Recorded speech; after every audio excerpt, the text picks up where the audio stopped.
do momento, Feedback no calor da hora. vê na hora. Na hora. Isso é uma coisa fantástica. Pode ser meio enlouquecedor Também, quando tem ataque de uma turma aí. Mas eu também estou acostumado com os ataques. Eu já passei por tantas em outros momentos. Esse pessoal não me assusta. Tá casca grossa. São os valentes do teclado, né? Isso tá cheio e tal. Aí quando vão depor na CPI como hoje, fica tudo carneirinho, tudo assim. É leão, depois vira um gatinho, né? Então, na hora do vamos ver. Então, eu estou acostumado. Mas é legal. É que nós estamos vivendo um momento extremamente difícil do Brasil, um momento terrível, né? É o pior momento da história do Brasil republicano, em termos econômicos. E olha que tu meteu o pau no governo do PT também. Verdade, é verdade. Então, o que uma pessoa até disse uma coisa seguinte: olha, o legal com você é que você tem os princípios. Você faz análise política, mas não partidária. Então, o princípio é o mesmo, é esse daqui. Se os governos vão fazendo assim, o problema é deles. Eu estou com a mesma visão democrática, republicana, radical, no sentido de defender o que eu acho que é bom para o país. E eu sei que bater de frente tem um custo. Por exemplo, com o caso do PT, eu escrevi um livro, um dos mais vendidos, teve uns 150 mil exemplares. Caralho. A década perdida, 10 anos do PT no poder e tal. E tive processos, um monte do PT, inclusive do próprio Lula. Tivemos assim, ele aí, eu aqui, também na Barra Funda, lá no fórum. Mas isso faz parte com outros políticos do PT, agora mesmo, agora virtual, semana passada, com mais um, que eu já nem lembrava, de 2018, fazia tanto tempo. Mas isso faz parte. Quando é uma discussão assim, no campo das ideias e tal, e por alguma razão eles recorrem à justiça. Agora, já a questão do bolsonarismo, o bolsonarismo está fora do campo democrático. O Bolsonaro é nazifascista sem o saber, porque ele é preguiçoso. Eu chamo de mandrião. Mandrião é uma palavra mais educada para falar vagabundo. Então, ao invés de você falar vagabundo, fala mandrião. Mandrião eu escutava nos desenhos do Pica-Pau. Então, é uma palavra que também em desuso, mas porque aí ele, ainda bem que ele não lê, não estuda, não escreve, né? Tem problemas cognitivos seríssimos. É um aluno da terceira série do Fundamental 1, né? Ele mais ou menos está ali, na terceira série. E aí, com ele, a barra é pesada, é paulada, é pancada com essa turma que pressiona, que ameaça de morte, né? Então, você precisa fazer o boletim de ocorrência. Ao mesmo tempo, pega lá e a Letícia acompanha isso pela internet, o sujeito manda o modelo para entrar com ação na justiça. Então, por exemplo, a mesma questão em 25 lugares diferentes do Brasil. Então, você pega um cara entra com processo no Acre, um no Rio Grande do Norte, outro no Rio Grande do Sul, outro no Mato Grosso, outro em Minas Gerais. Só que agora... A finalidade é encher o saco? Encher o saco e censurar, né? Criar um incômodo e falar, olha, toma cuidado aí. Então, eu ganhei, quer dizer, o meu advogado, doutor Alexandre Fidalgo, que ganhou, dessas 20 e tantas em relação só a essa questão, já 17 foram julgados e foi ganho as 17. Alguns juízes até decidiram, usando a expressão assédio judicial, né? E aí... É um meio de tentar coagir, de censurar. Mas eu vou levando sem nenhum problema e vamos em frente. O importante é a gente ter princípios, né? Defender a ordem republicana, combater a corrupção, defender que o Brasil... As nossas 4 últimas décadas foram um horror. Eu peguei um outro momento, não de vocês, da história econômica do Brasil, que o Brasil crescia a ritmo chinês. O Brasil cresceu a 10, 11, 12, 13% ao ano. E tal. Então, entre 1930 e 1980, durante 50 anos, meio século, o Brasil foi o país que mais cresceu no mundo ocidental. Nós perdemos o caminho nas últimas 4 décadas. E essa que terminou agora, em 31 de dezembro do ano passado, foi a pior das 4. O 2015, 2016 foi um verdadeiro horror em termos econômicos. Então, você cai a renda per capita, a expectativa de vida, e o país fica parado. Nós estamos parados, né? O mundo inteiro está se recuperando, se desenvolvendo, e nós aqui estamos assistindo. Você vê a população cresce do Brasil 0,8, que é muito pouco. Quando eu fazia ginásio, nem existe mais ginásio, seria o Fundamental 2, né? No caderno, no verso, tinha um mapa do Brasil e o crescimento era 3,2. Você imagina, e o pessoal achava legal, era uma loucura crescer 3,2 por ano o crescimento da população. Hoje cresce 0,8.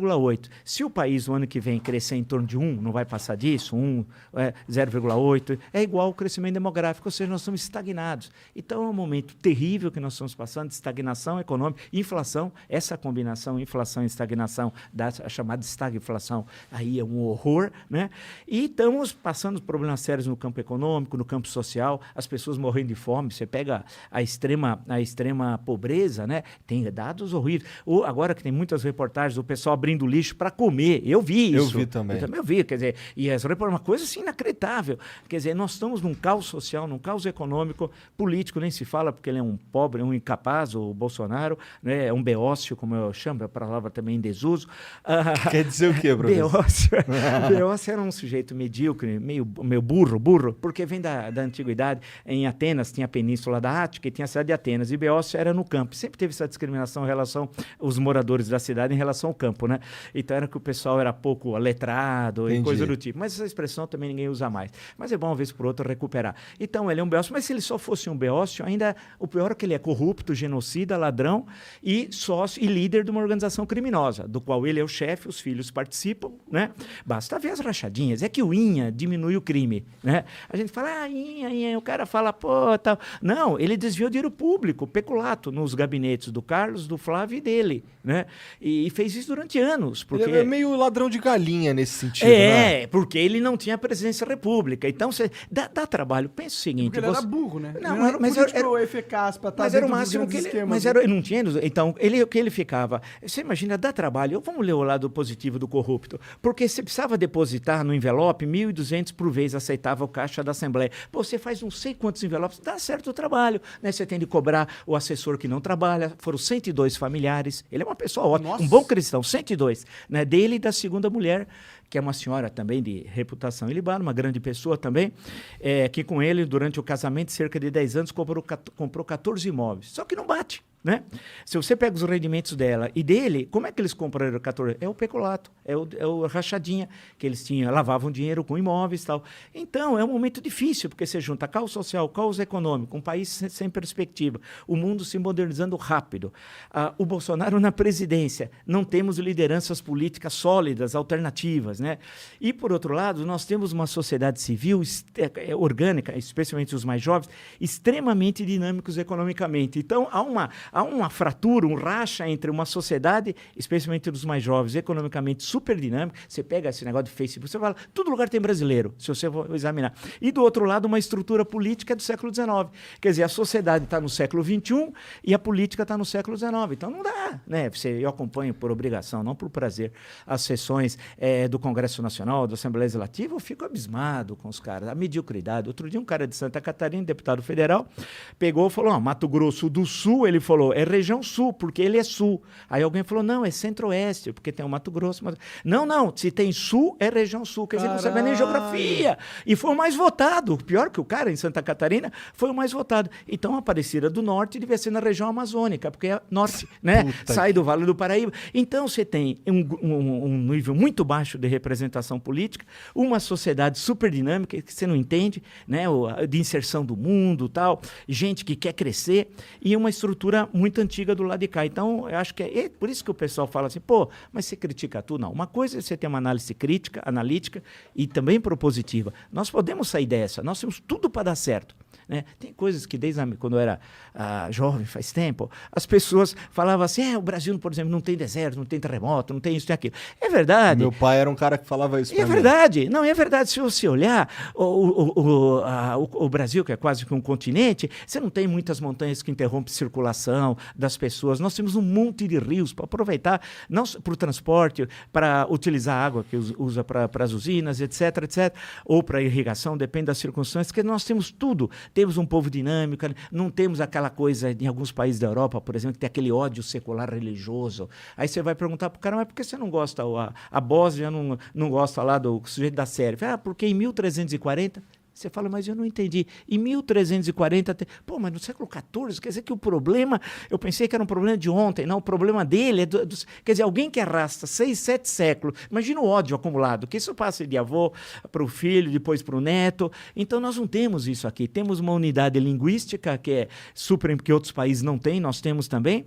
Então, temos todas as coisas para dar certo. Agora, a política é que amarra a economia. Então, é o que nós precisamos resolver. Em 18, muitos imaginavam que a nova política fosse essa turma, o Bolsonaro fosse da nova política. Tem que ser meio burro para acreditar nisso, não mas tem, teve professor? gente que acreditou. O cara que foi 28 anos parlamentar em Brasília e 2 no Rio, né? Que ele era o novo, ele era o velho. Mas uma parte da esquerda brasileira também é o velho. quando eu vi uma campanha agora aqui municipal em São Paulo, eu vi o sujeito falar, era velho, falava que Cuba é democracia e Venezuela é democracia. Você não pode ser o novo achando que Cuba é democracia e Venezuela é democracia, caramba. Então, isso aí é tentar contra os fatos. Contra os fatos. E aí não dá. Então, acho que tem uma questão interessante que se você olha o globo terrestre, a Terra é redonda, viu? É uma novidade que a gente precisa falar aqui. Tem que ver direito. Lembrar aí, que... certeza, Então, quando você olha o Brasil está longe porque o eixo dinâmico do mundo sempre esteve lá no hemisfério norte, né? E nós estamos isolados aqui no continente, aqui no subcontinente, aqui da América do Sul. Mas teve um momento da história, esse que eu me referi anteriormente, que nós tínhamos uma presença, olha... anos 50, pega anos 50, Juscelino Kubitschek é presidente, o Brasil crescia em média de 7,5 ao ano durante o quinquênio dele, o Brasil vai ganhar pela primeira vez o Wimbledon com a Maria Esther Bueno, em 1960 ele ainda é o presidente, Eder Joffre é campeão mundial em Los Angeles de boxe, aí inaugura uma capital onde não tinha nenhuma cabana. Em 3 anos e meio você constrói uma cidade. E não é qualquer cidade. É uma cidade revolucionária, porque Brasília não tem referência nem urbanística, nem arquitetônica com nenhuma cidade da Europa do mundo ocidental. Você veja as colunas do Palácio da Alvorada, não tem as referências greco-romanas, como tem em qualquer país da América ou da Europa. Aqui foi um outro mundo. Havia um otimismo tão grande que nós seríamos o país do 3º milênio. Era o que se pensava à época. O cinema brasileiro foi um cinema novo, presença internacional, a música, a arquitetura, a literatura, nos esportes, o Brasil era moda. E onde a gente se perdeu? Aí, essa é a grande pergunta. Onde é que nós nos perdemos? Quando chega os anos 80, aquele modelo de crescimento durante a ditadura militar, o Brasil cresceu muito. Teve todos os horrores políticos, eu escrevi já sobre isso, tem um monte de coisa, mas tem o lado econômico, o Brasil nunca cresceu tanto como naquele período. Então, se você